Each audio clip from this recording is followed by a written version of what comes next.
Freedom Party! Freedom Party! Freedom Party! Freedom Party! Freedom Party! Freedom Party! We came here today for several reasons. One, to say that there's more than 2 candidates in the race. The Freedom Party has a candidate.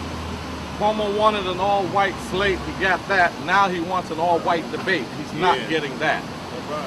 We're here to say that we are here to stay. We've shown 43,000 people, strong support.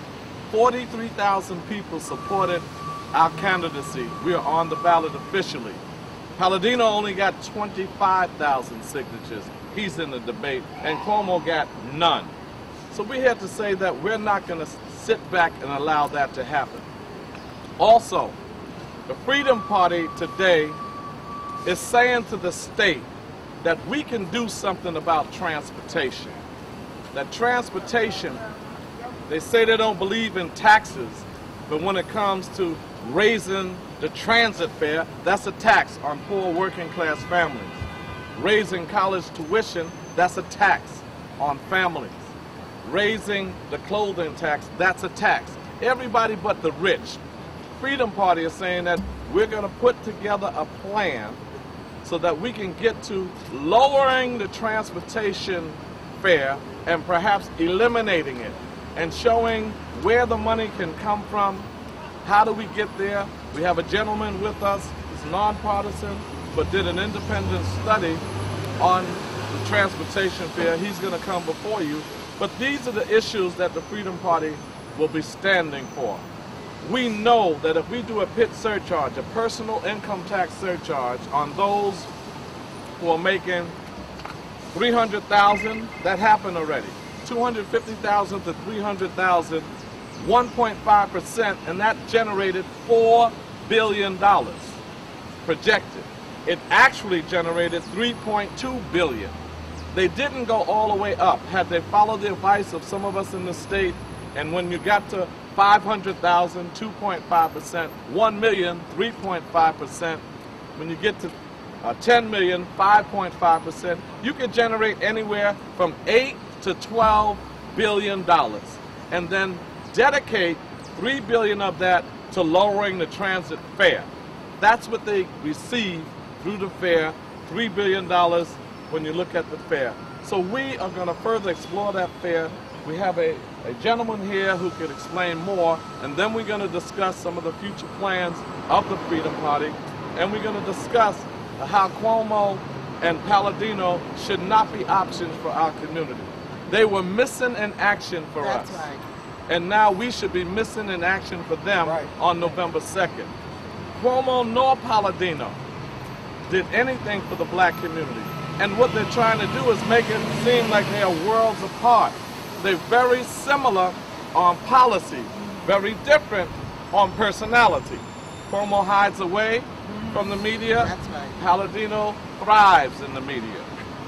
Palladino is a racist, loose cannon that called the President of the United States a pimp and the First Lady a prostitute.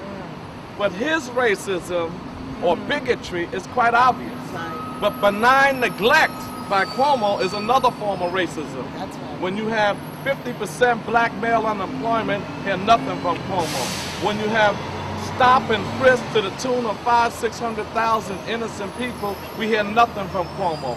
When you have foreclosures that he helped facilitate when he was the HUD secretary because of his incompetency, we hear nothing from Cuomo. So Cuomo comes to Harlem 36 days before the election.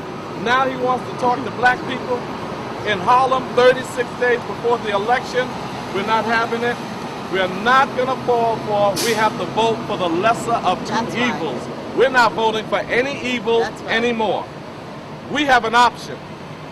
The Freedom Party is a real reason for our people to vote.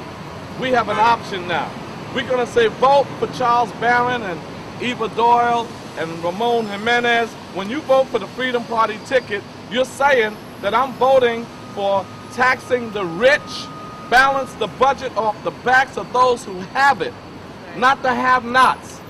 63,000 people will be taxed, less than 1% of this state. We can balance the budget off of that, not off of closing down daycare centers, closing down senior centers, closing youth centers.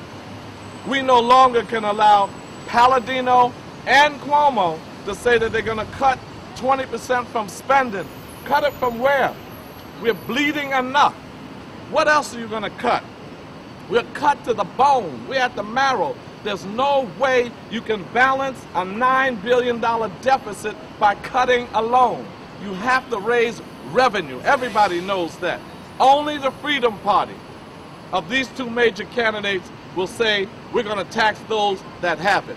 Only the Freedom Party is going to deal with the racism in this state. It permeates every institution. Look at Bloomberg's administration.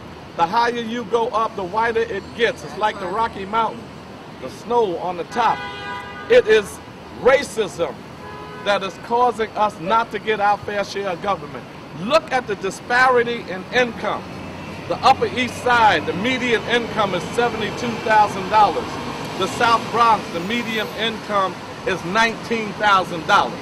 Why? Why? Because the South Bronx is black and Latino, and the Upper East Side is white.